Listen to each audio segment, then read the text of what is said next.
Bonjour à tous et bonjour à toutes et bienvenue pour cette vidéo sur la deuxième demi-finale du grand tournoi des romans après celle 100% d'Humain entre les Trois Mousquetaires et le Comte de Monte Cristo hier. Voici venue la deuxième demi-finale surprise. Je vais vous dire pourquoi juste après, parce que l'un des deux participants, j'avoue que je pensais qu'il serait éliminé au tour précédent en quart de finale. Bon, j'espère que vous allez entendre, parce que je suis dehors, comme hier, dans le jardin, pour enregistrer cette vidéo tout à fait exceptionnelle.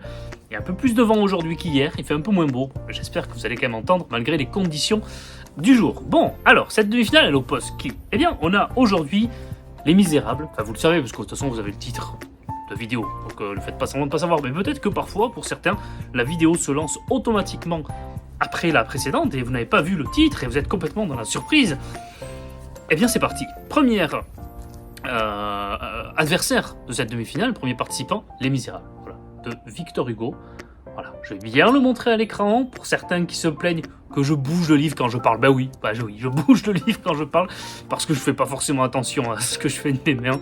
Je parle, je suis dans la passion, dans l'émotion. Mais c'est ça aussi, la littérature. Donc oui, parfois je bouge mes livres. Mais là, je vais vous faire plaisir, je vais tenir compte de ce que vous me dites. Hop, voilà, vous le voyez bien. L'édition livre de poche me concernant. Ah ben ouais, il commence même à pleuviner. Ça va être vidéo, va être tourné dans des conditions oniriques, c'est génial. Il dit n'importe quoi le type. Et non mais voilà, donc Les Misérables de Victor Hugo qui a éliminé au tour précédent en quart de finale La Promesse de l'Aube de Romain Gary, qui est un roman extraordinaire, mais qui avait quand même assez peu de chance face aux Misérables, qui pour moi sont aussi le grand favori de cette demi-finale. Et on verra bien en finale, mais a priori, vu le début des votes et vu les votes aussi, c'est parti pour être le Comte de Monte Cristo.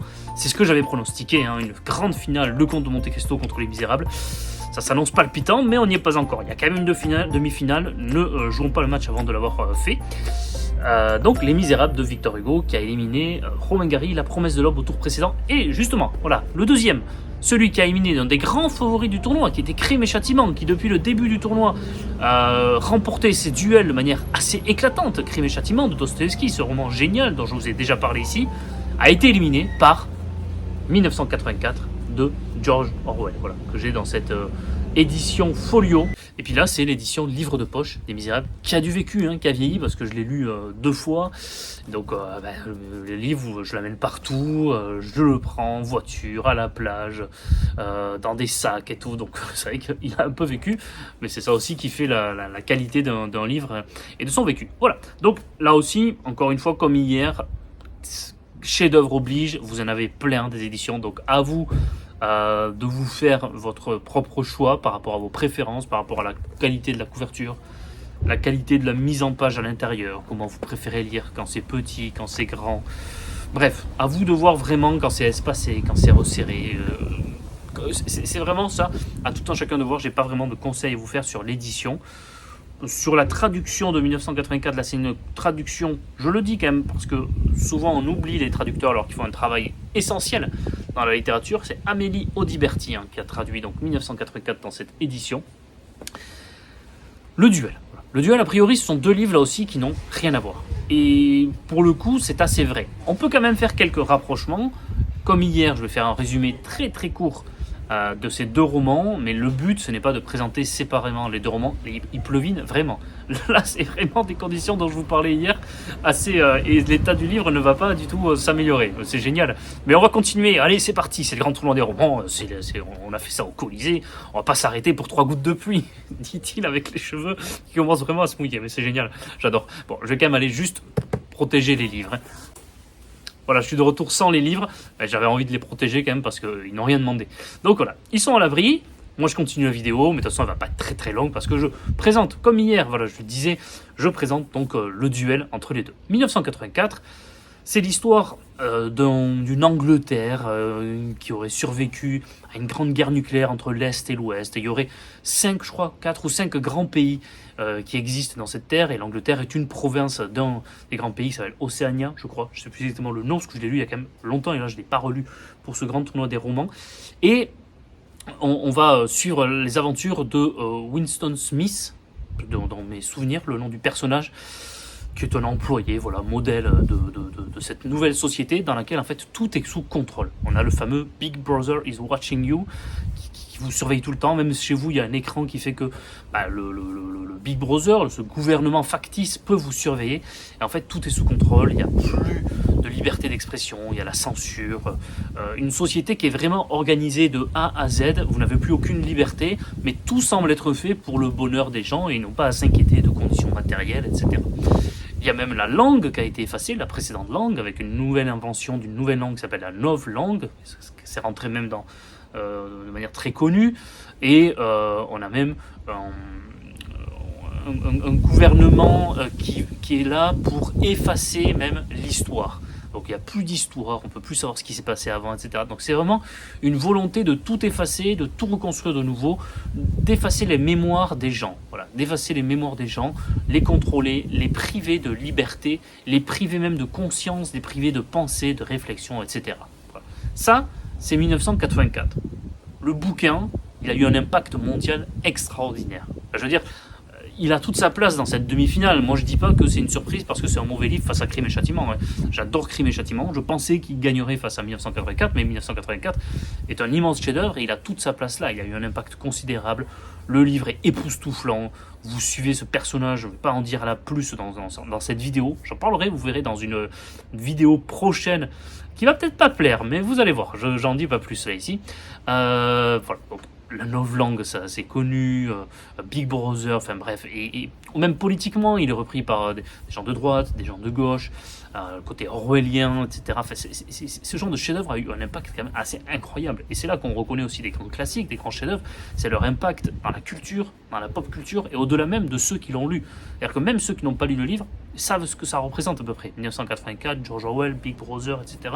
Il y a même eu des émissions de télévision après qui se sont appelées Big Brother, qui ensuite a donné Love Story en France. Voilà. Donc, impact considérable. Face à George Orwell, face à 1984, qui a été publié en 1948, on a Les Misérables de Victor Hugo. Les Misérables de Victor Hugo, livre auquel j'ai consacré toute une vidéo. Donc vous pouvez aller la voir sur ma chaîne. J'ai consacré une vidéo à ces romans que je ne cache pas.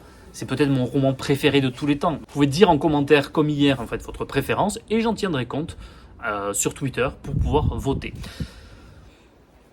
Les Misérables, c'est le roman de tous les romans pour moi. Il y a tout dans ce roman, je le disais, il y a de l'aventure, de l'amour, de l'histoire, des relations, du politique, de la philosophie, même des digressions incroyables de Victor Hugo. L'histoire de Jean Valjean, qui à la base vit avec sa sœur et ses enfants, ont du mal à vivre, ils sont dans la misère. Un jour, il vole un pain pour pouvoir aider à nourrir sa famille. Il va recommencer, etc. Il va être envoyé au bagne. Et envoyé au bagne, il va essayer de s'évader à plusieurs reprises, ce qui fait qu'il va rester très longtemps au bagne. Il revient, sauf que lorsque vous revenez du bagne, c'est très dur de retrouver votre place dans la société. Tout le monde le sait, vous avez été marqué, etc. Personne ne vous accueille. Et donc il est accueilli par quand même un évêque qui lui présente notamment sa vaisselle en or, ses beaux chandeliers, etc., etc. Il va, malgré le fait que c'est le seul qui a réussi et qui a accepté de l'héberger pour la nuit, de lui donner même à manger, il va le voler. Il va lui voler sa vaisselle dont il pourrait se faire de l'argent, c'est ce qui se dit. Et en fait, il va être arrêté par la police, parce qu'il va faire peur à un enfant et qu'il va voler sa pièce aussi. Donc, ce retour du bagne n'en a pas fait quelqu'un de bien. Il ne s'est pas posé la question. Ce qui va en faire quelqu'un de bien, et ce qui va démarrer la rédemption chez Jean Valjean, c'est que lorsqu'il va revenir, et que la police va dire à l'évêque qu'il avait hébergé et qui a été volé la vaisselle, ils vont lui dire, mais il prétend que c'est vous qui lui avez donné. Et, et l'évêque répond, oui, en effet, je vous l'ai donné, mais pourquoi n'avez-vous pas pris ça aussi que je vous avais donné, vous avez oublié? Et là, Jean Valjean, il prend une claque. Il prend une claque d'humanité, et c'est là que commence la rédemption, et il se dit, je dois changer. Je dois devenir un autre homme, un saint homme, comme cet homme que j'ai en face.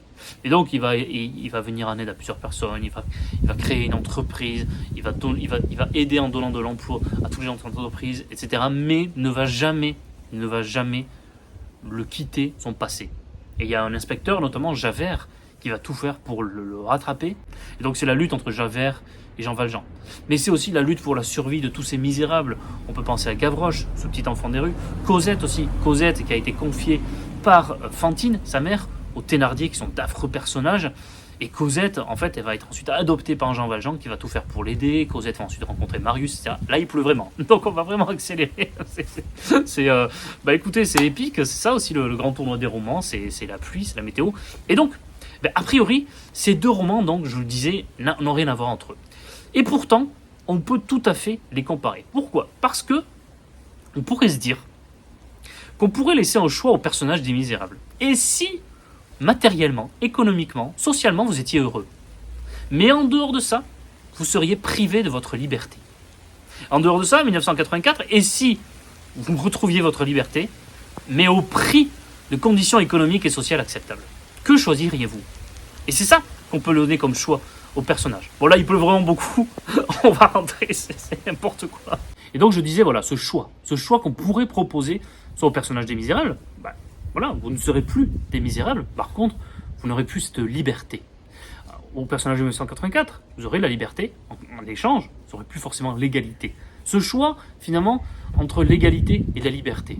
Vous avez compris hein, la pensée que j'ai là et cette sorte de comparaison que je peux faire entre les deux, qui finalement, deux livres qui sont très différents, évidemment, on pleut un petit peu, deux livres qui sont très différents, mais qui partent d'un point de vue quand même pas si éloigné que ça. C'est-à-dire, est-ce que la liberté à tout prix ou l'égalité à tout prix, au prix de la liberté d'un côté, au prix de l'égalité de l'autre. Et puis il y a aussi le passé.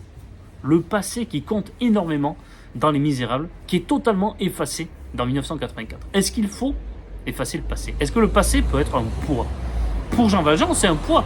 Il aurait envie de s'en débarrasser, même si ça a construit son homme, etc. Ça a construit ce qu'il est, mais c'est un poids finalement. Parce que c'est ce qui fait que je la verve tout le temps rattrapée, c'est ce qui fait que finalement, il a un bagnard à vie, parce qu'il l'a été un jour, parce qu'il a été pendant quelques années. Et même s'il fait le bien, les gens se disent, ça reste un bagnard. Mais des bonapartistes, des royalistes, dans ce roman, on le voit, certains ne vont jamais, on va dire, pardonner à certains d'avoir été bonapartistes un jour, et qu'ils le seront toujours. En fait, voilà, le poids du passé est très important dans ce roman. Et en fait, il prive certaines personnes de leur bonheur, le poids du passé. À l'inverse, en 1984, on supprime le passé. Ce qui montre bien, et on le voit dans ce roman, ça les rend pas forcément plus heureux, les personnages, de supprimer le passé, parce que ça en fait des coquilles vides. Donc en fait, on a d'un côté des personnages qui sont très complexes, très bien construits, beaucoup de relief et tout dans Les Misérables. Dans 1984, des personnages qui sont un peu plus effacés, un peu plus vides, mais parce qu'on fait en sorte de supprimer leur identité, supprimer leur langue, supprimer leur passé, supprimer ce qui en fait également des êtres humains, au-delà des conditions seulement matérielles. Et c'est ça que je trouve passionnant dans 1984, qu'on pourrait comme ça ainsi comparer à nos Misérables. Donc deux romans a priori radicalement différents. En fait, on voit quand même qu'il y a certains aspects qu'on peut comparer et voir quelle est notre préférence. Voilà. Et je le dis comme hier, a priori les Misérables vont gagner assez largement face à 1984. Mais je trouve que 1984 est vraiment pas inintéressant, a toutes ses chances parce qu'il y a justement cet aspect-là qui est intéressant, qui est un grand roman, qui est une sorte de réponse au 19e siècle et qui est une sorte de condensé du 20e siècle. C'est peut-être pour moi, je ne vais pas dire le plus grand, mais l'un des plus grands romans du 20e siècle pour cette raison. Je pense que George Orwell a dû lire Les Misérables, il a dû adorer Les Misérables, parce que c'était, lorsqu'il écrit son livre, par exemple, lorsqu'il va aux côtés des plus miséreux, lorsqu'il fait son hommage à la Catalogne, etc., on voit que c'est ce genre d'homme, en fait. On voit que George Orwell, c'est quelqu'un qui a dû être touché par Les Misérables, s'il l'a lu. Et ce que je veux dire, voilà, c'est qu'il y a quand même plusieurs indices, plusieurs éléments qui peuvent vous permettre peut-être de comparer entre Les Misérables et George Orwell. Deux romans, pour moi, qui sont des chefs-d'œuvre, qui ont toute leur place dans cette demi-finale. Vous pouvez voter pour l'un ou pour l'autre. C'est pour une place en finale, deuxième place à finale, après le Comte de Monte Cristo, qui je vous le dis, à l'heure où je vous parle, il reste à peu près 4 heures dans le duel, et à l'heure où je vous parle, le Comte de Monte Cristo a une immense avance sur les 3 mousquetaires, donc sauf cataclysme, sauf à ce que tous les descendants de tous les mousquetaires de l'histoire de France arrivent et dévotent pour les 3 mousquetaires, ça sera le Comte de Monte Cristo en finale. Voilà. Prenez soin de vous, lisez des livres, vive la littérature, et à très très bientôt pour de nouvelles aventures des Mémoires d'Adrien pour la finale. Pour ce dont j'ai parlé, là récemment, vous savez, je vous ai demandé par un réel, je crois que ça s'appelle comme ça, si ça vous intéresserait que je fasse une aventure d'un livre dont vous êtes le héros sur le cycle arthurien en direct. Vous êtes beaucoup à m'avoir dit oui, donc on va le faire. Donc voilà, donc j'ai pas mal de choses qui vont arriver là d'ici la fin du mois d'août encore. Il y a encore un beau programme pour parler de littérature tout au long de cette fin du mois d'août. On est encore en vacances malgré la météo. Allez, ciao.